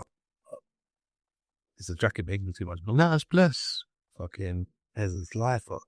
He's walking down the landing in his dressing gown, slippers, pajamas, spliff hanging out his mouth. Oh, look, what's he in one hand on the phone like that? What the fuck? I've looked at the screw. I've looked at the matey. I'm like thinking, can you see this? He's like, yeah, welcome to Coldenly, mate. Who the fuck was it? He's a lifer. Didn't really know. I only knew a couple. Yeah. Just things that I've heard. It's packed with shit in there. Packed with shit in there. Packed. Because you can't get caught. How can you get caught? Because there's not enough govs to go on the spurs in the daytime. Yeah. And there's like, it's no cameras. It's Gaza, bro. Yeah, really. Like for prison officers, probably the worst job to be in. Yeah. So then, During your time there, so you got... So then I was on the induction wing, and this guy I was paying bare rice for his I was either borrowing his PlayStation, his CD player, or his DVD player, right? And after about a week or two, I was like, I had too much money here. Might as well just buy it off him. So I went to his cell at Bang Up, coming out from the toilet. I was like, bruv, let me buy this. He's like, nah. Oh, come on, bruv. Why not, bruv? You don't even use it. I've got it most of the time anyway. I'm like, bruv, I'll give you like 2 bills worth of spice and I'll be fucked, bruv, yeah? He's like, nah. And then I was like, what about the PlayStation? No. DVD player? No. In the end, he's got up and he's stocky, he's short guy in Portsmouth. Can't remember his name. But got up, he's like, fuck off from us, I'll batter you when I see you. I'm like, that's it. It's on now. In my head, I'm thinking it's on now, yeah? And he's come to my door late at night. I'm sleeping. He's come to my door. He's like, what? Tomorrow's on, yeah? I'm like, cool, sweet, cool. Just went back to bed. He's like, no, is it on? And then he slammed my flap. I was like, this guy's taking fucking... So I've come out at 2 and I waited till like 2, 3 in the morning, knowing he's asleep, my next door neighbour. And gone to his flap. And I just started slamming it. Woke up at half the wing. 4 times, bruv, yeah? And he's got up. He's like, you kind of, I'm doing ya. Sweet, no problem. Just wanted to piss you off a bit. Woke up, went to sleep for a couple of hours, woke up at like, fucking, the doors open at like 7. I've woken up and it's all automatic unlock. Yeah, so there's no guards coming with keys. It's just donk, you hear donk, and doors open. At like 6, I'm sitting at the kettle like this, holding my finger on it the whole time. There's sugar in there. And got my tuna cans wrapped up in a sock, got my gloves on, ready to rock and roll. Sitting there, I'm thinking I shouldn't have smoked spice. I might be too lean to fight, yeah? But I'm like, fuck it, let's go, let's do this. If we're going out with a bang. Doors open up, with the door open, sitting there. No, the kettle's hot enough now, yeah? So I'm like, he's come to my door, I'm thinking he's going to come straight in. Never before has he gone in my opposite cell. He's gone in there for a chat, yeah? I'm sitting on a chair like, you know what they're like, they're plastic chairs. I can see into the cell.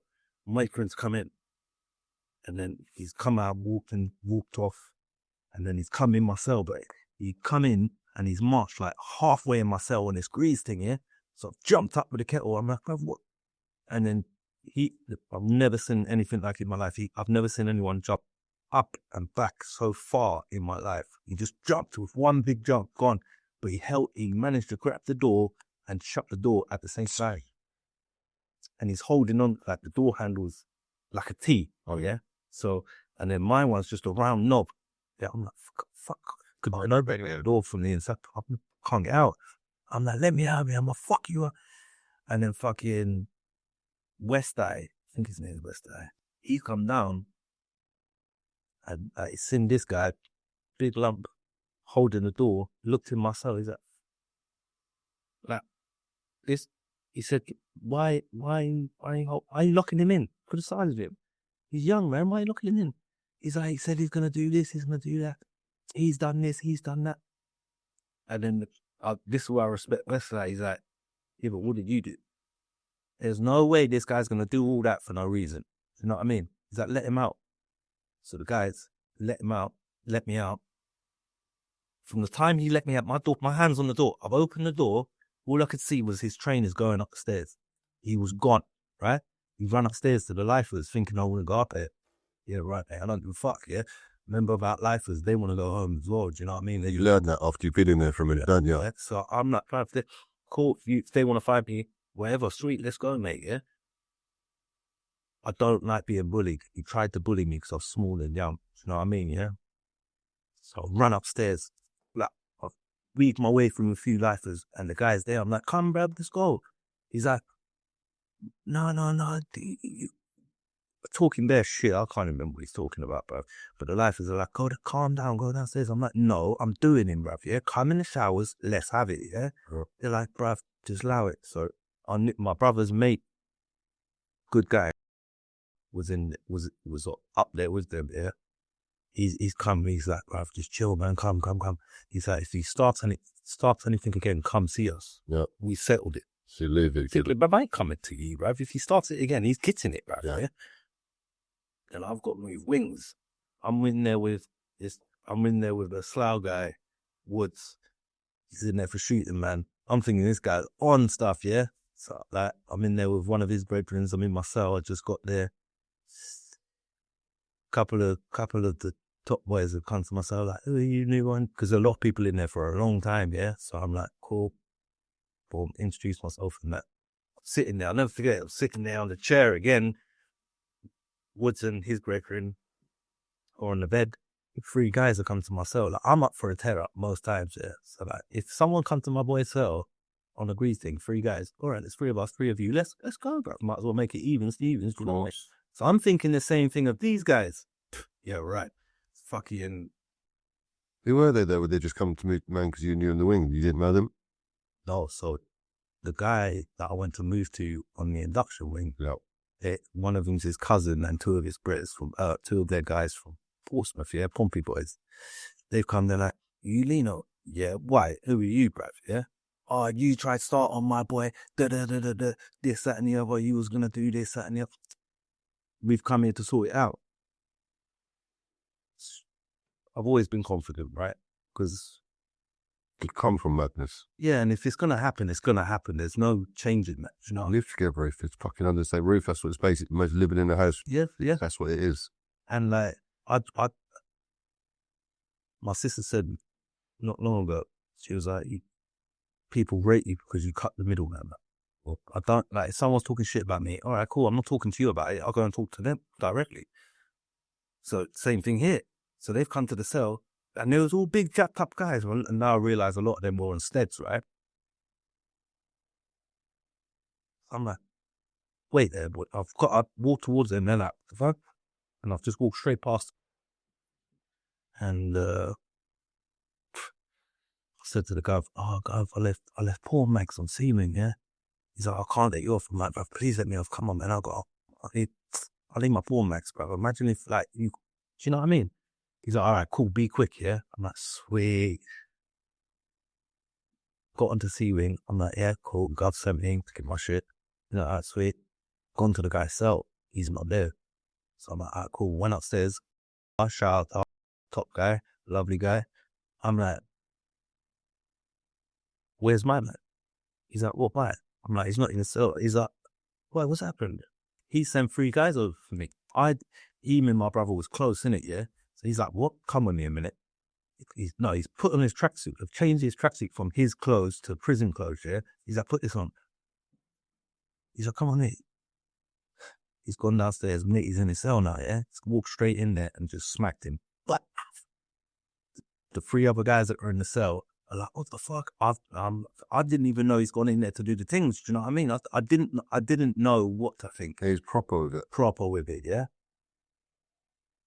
So I'm like, fuck, he's taking my glory. Got to get in there. Because I don't like doing things with other people, because when they're not there, that's when people will jump on you because they think you need him. If you do it on your ones, even if people think they can, there's still that doubt, like, oh, he did mash him up on his, like, do you know what I mean? So I'm slightly pissed, but fuck you. Wrapped him up in about 3-4 minutes before the other, not 3-4 minutes, about 30 seconds to a minute, the other guys have run out the cell.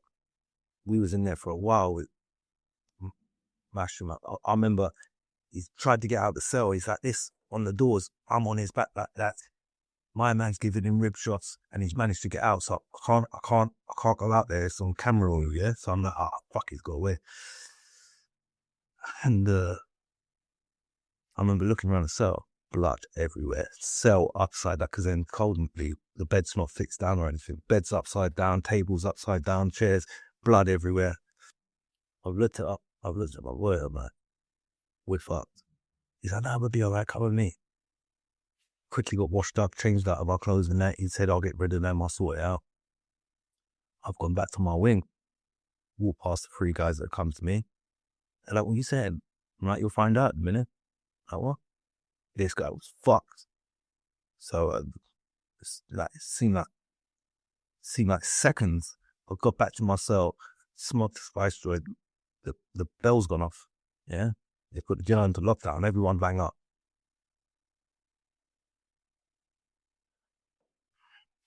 Everyone bang up. Fucking. It took me block now. Yeah, fucking.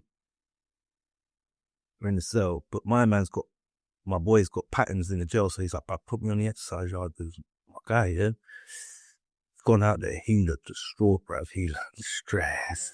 He's like, he's dead. I'm like, I started laughing, yeah. I'm like, for fuck it, he bullied me. That's what you get in it, yeah. His heart stopped, but they hadn't revived him yet. Who was this guy? Some Portsmouth guy. Was he white guy? Yeah. No, this is a white one. Yeah, so I've known a couple of people who have obviously done there, but Yeah, so did he actually die? Yeah. he had to resuscitate. Oh, they brought him back. They brought him back, but at this point, they hadn't brought him back. So the guards told my boy, like, bruv, ship straight, yeah, he's dead, bruv, yeah. And so he's like, let me out and tell my boy, innit? He looked white as a ghost. He'd come out, he's like, Just only put it down tiny bit stressed. Yeah, come. Let's come. oh, Yeah, no, I can imagine him. I would have been petrified. yeah, but like, You did take it seriously still at that time. well, if I'm going in there to do damage, I'm kind of half expect, like, if I go to fight someone, I'm expecting one of us is gonna die. Well, It's always been near life, definitely. to be honest, he's only a crumb. I mean, I've had shotguns in my face by a cokehead madman, my dad, yeah? So I'm like, bro, if it is what it is, do you know what I mean? If we're going out for violence, you got to, as my dad said, you've got to be prepared to be crazy in the next man, but you've also got to be prepared to do the bird. Do you know what I mean? So I'm like, cool. So that's why I've always handed myself in for shit, because I'm like, well, I did it. Don't give a fuck. Do you It might take me a year before, but you did eventually. Yeah.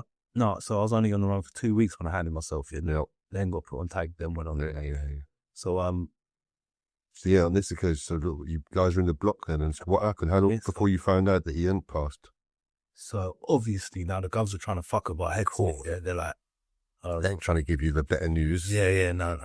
So we're in there for maybe a day. Next day they come to us and like, nah, he's all right. I wasn't even worried, to be honest with you. At this point, I'm like, fuck it, spiced out my head. Do you know what I mean? These times I'm telling my dad, go and do a DNA test on this baby, see if it's mine. It won't prove you're the dad. I'm like, no, but it proves I'm related to the kid. It's a massive thing, isn't it? Yeah, which none of my other family slept with her, so it's only me then, isn't it? So that's He's like, no, do it when you're out. I'm like, brother, the kid's going to be like 2-3 years old at the time I'm out. What the fuck? Telling my dad, do the appeal paperwork. He's like, just do it when you're out. And I'm like, fuck, man. I'm like, this is long, bruv. Like, my dad's really not trying to help me, yeah? So I'm like, fuck. So I'm like, fuck it, innit? Like, fuck it. I did what I did. He bullied me. He got what he got. Do you know what I mean? So, And had you been moved out of Colony by this point? no, so I'm in the block, yeah. How long did you spend in there?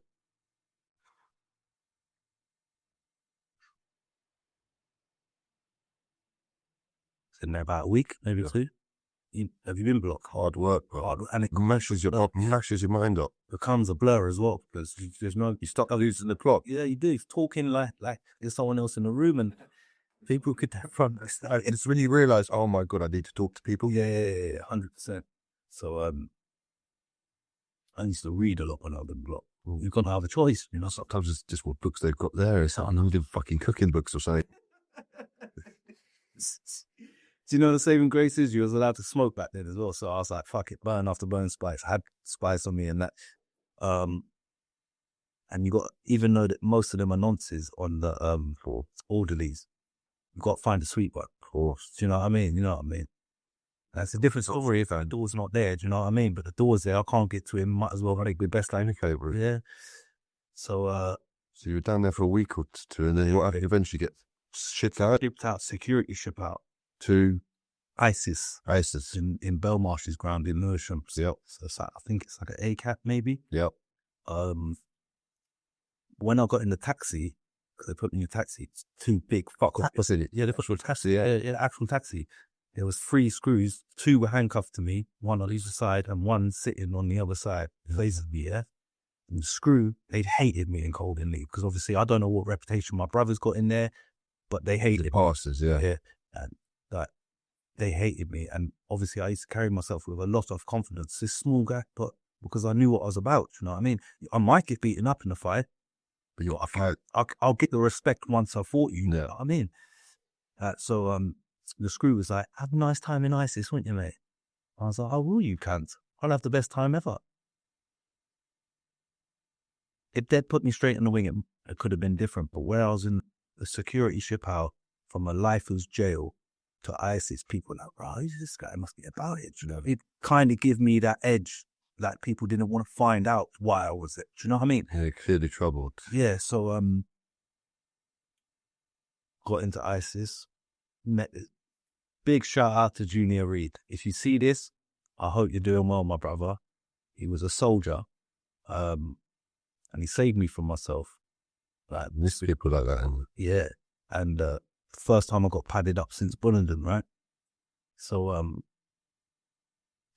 I was like, God, pad me up. Like, everyone saw us together. We trained together, everything, yeah. Out on the exercise yard, constantly on the dip bars and the pull-up bars. Talking says making you train. Making you train, showing me some shit, showing me books and that to read, like 48 Laws of Power. Is it 48? Yeah. The class.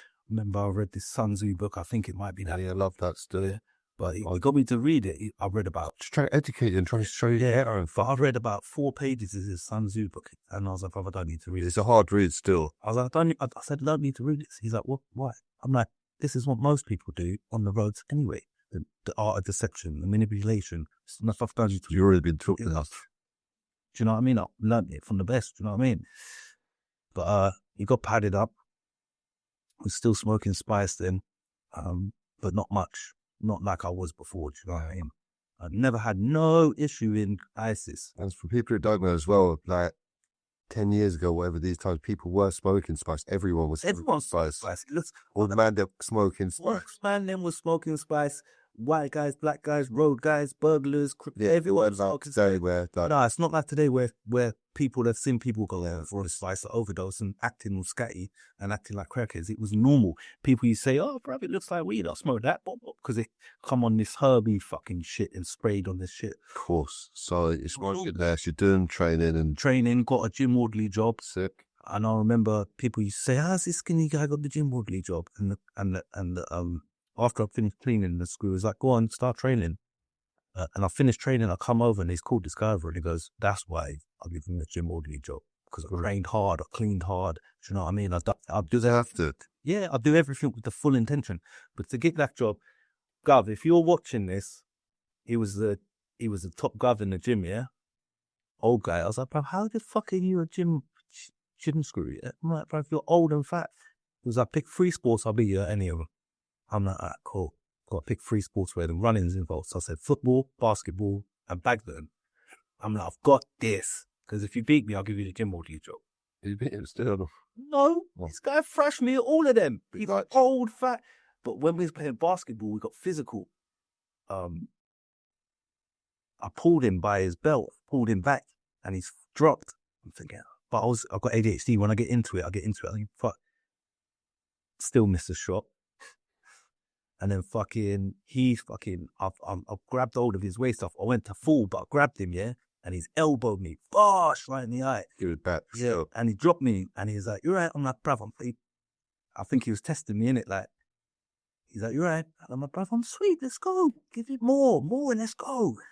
We ended up basically play fighting all fucking time, bro. And he's like, good people, so. Yeah, he's good. If you see this guy, I can't remember your name, but you're a good one, mate, yeah?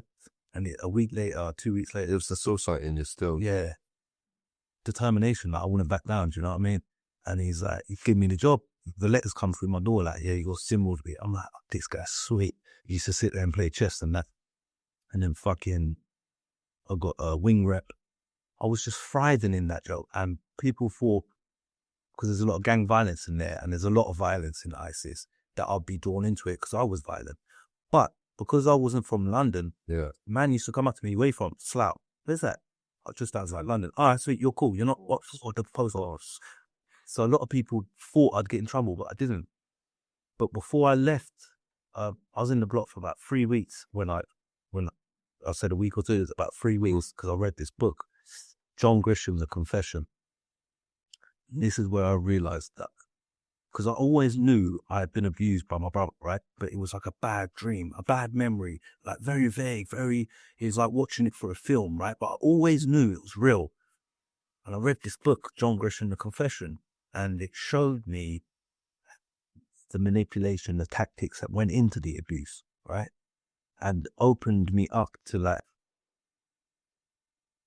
and I can't explain it, but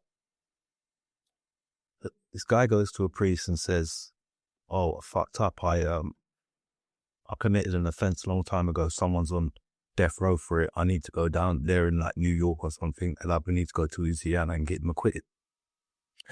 This guy's horrible abuser, all this stuff. You hate him to begin with. But on the road trip, him and his priest take to Louisiana to save this young boy's life. You get to know his story and why he was the way he was. And you start like emphasizing with him, like, oh, yeah, it's tough, like it's happened to him, he's just doing what was taught and all this stuff. And I was like, this is me. This is me. Just because I didn't do certain stuff to people, I still did violence, I still hurt people, I still abused people.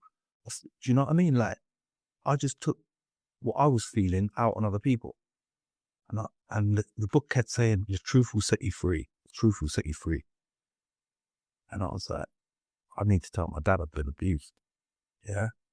And I got the priest in. I'm not religious, but I got the priest in. Meant to be like a 20-minute session. We're there for like 3 hours chatting. Yeah. He's like, I was like, look, there's someone I need to tell something to. But I don't know how they're going to react. Don't know if they're going to do more drugs. Don't know if they're going to kill the person. Don't know if they're going to kill themselves. Don't know if they're going to not accept me for it. And he goes, whatever it is. After about 3 hours, he goes, whatever it is, whoever it is, you need to tell him. I was like, what makes you say that?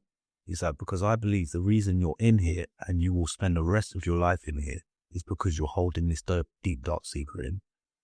And he goes, the truth will set you free. And he didn't know about the book. So he didn't know this book says the truth will set you free. I'm like, right. I'm like, get me a phone call. He's managed to get me a phone call now, yeah? And I said, Dad, I need to see you. Come and see me. What for? Why? What's the matter? Remember, I only had a visit like once in a year. Like, my dad wasn't visiting me much. Do you know what I mean? Yeah. I'm sure you weren't fussed for visits anyway. I was, after a while, like, it makes it worse. Do you know what I mean? Oh, yeah. So I rang him. I'm like, come see me, come see me. So 2 blocks, 3 and 2 jails. And 9 months it took for him to come see me. He's like, tell me on the phone. I'm like, Dad, you always told me not to talk this shit on the phone, bruv. Come and see me, bruv. Yeah? He's like, I will. I'm like, come on your own. I'll come with my stepmom, yeah? Anyway, 9 months later, I'm in ISIS. He finally comes to see me. He comes with my little brother. I'm like, Bruv, I can't tell him now. Do you know what I mean, yeah? He's like, tell me. I'm like, Dad, I can't. I told you to come on your own or with just my stepmom, yeah? So it's him, my stepmom, my little brother. He sends my little brother to the canteen, yeah? He's like, go on, tell me something, tell me. He's pushing me so much. I'm like, all right, cool. Fuck it. You want to know? When I lived in Maryvale, Marcus used to sexually abuse me. And it's like the light left his eyes. Like his soul was just gone from that moment there. He wasn't saying that. And he just went quiet and just sat there. And now I know it's because he thought, fuck, if he remembers that, what else does he remember? Do you know what I mean? I always thought it was because he was heartbroken of what happened to me. My dad's a selfish bastard, bro. He don't give a fuck about anyone. So my stepmom was asking me bare questions. I'm crying now on the visit call, yeah? I'm like, oh, shit, man. But not like, oh, like tears are just streaming down my face. I see my little brother coming back and I dried my face. And he's come back and I was like, so, bro, you all right? And that's when my dad snapped back into life. He's like, looked at me like to say, fuck. Like, I knew then he knew this is what I've been doing my whole life, just masking. Do you know what I mean? Like, I'm talking to my brother like we just not had this conversation. So I tell my dad and my stepmom, I tell them not to tell anyone. I'm not ready to yet, yeah? Because I wanted to tell him and my brother Mason because, as I said, to me at the time, there's the 2 manliest men I knew, proper gunmen, all this shit, yeah? My brother's been in jail for guns and shit like that, yeah? There's proper on this thing, so I thought, yeah? So I thought if I tell them, I can tell anyone, but I need to do it in my own time, right? So now I'm in ISIS. I'm putting in I'm putting in apps to go back to Coldenly, yeah? I don't even know why, to be honest, yeah? I've kind of off the spice, smoking very rarely. Get shipped out. They send me high down. Don't know why at first, but they send me high down. I'm there for a couple of weeks. Then they ship me back to Coldenly. I shouldn't even have been let back into Coldenly. I had a security ship out, yeah? Yeah, mad. Yeah, mad. So fucking, I'm back in Coldenly. Where I've come to terms with the abuse now, I'm really remembering it, flooding back, having PTSD and shit like that, yeah? And about the burns and nightmares and shit. So now I'm just trying to escape my reality, do you know what I mean? I'm in jail and that's a fucking, I've missed a whole bit out, so. There was this huge. So you told that ISIS, and then you tried to get Well, family with ISIS. Python, and he called it jail. I didn't get shipped out. I didn't get shipped out for that guy that died on the landing. I got shipped out for battering one youth that owed 4 bills in debt, right? By a family friend of mine. He said, look, if you fuck him up enough, I'll give you, you can have the 4 bills, yeah? That's sweet. Battered this poor guy. Battered him. Got an extra charge. That's why I did 2 years, 9 months instead of 2. I got 4.5 years and 2 years, 9 months. Yeah, yeah. So you did an extra 7 months, so you got an extra 18 months or something. I got an extra 12 months. Yeah, 12. Done 6 months. Yeah. Then went ISIS. Then come back to Coldenly. Fire hideout. Yeah. Straight back on the spice. Boom, boom, boom. Now, I'm on pills. I'm on sniff. I've done more drugs in jail. I've seen people do more drugs in Coley when my friends have been calling up. They don't even know they're in a cell. They did something from Andy or something. They're like, Rav, you need to fit this. Like, I was in they don't know where they are. Yeah, no, the cells are tiny because there's no toilet or sink. The cells are tiny. It's just a length of a bed and a length of a bed, yeah? I bought him off Parker, if you're out there, top guy, fucking led me his boombox. Had bare MD, bare spice, bare weed, bare pills. I'm the best experience on drugs I've ever had, yeah? So I started seeing, it was pitch black and there was just boombox booming. And there was these lights, like straight lines, like neon lights, yeah? And they was wiggling and bent. And at one point, I didn't know if my eyes were open or shut. I was like, this is sick, bro, yeah?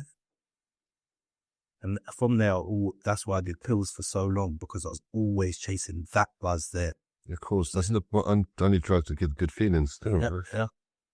We was just partying up the whole fucking time. All of it. We had a good bunch of lads on the spur that we was on. Everyone was on it.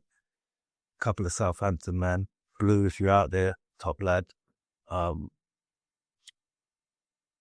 Yeah, we was just pilled up doing the mad thing. So did you go through that sort of time there in Coldenly, the second time smoothly there? And so most of the time it was smoother. I was trotting a bit of spice, had to punch up a few man mate, tried to take my phone. I never had problems that I didn't get myself into, you know? yeah, no prison stuff. Apart from when I got robbed, right, by this London youth, yeah?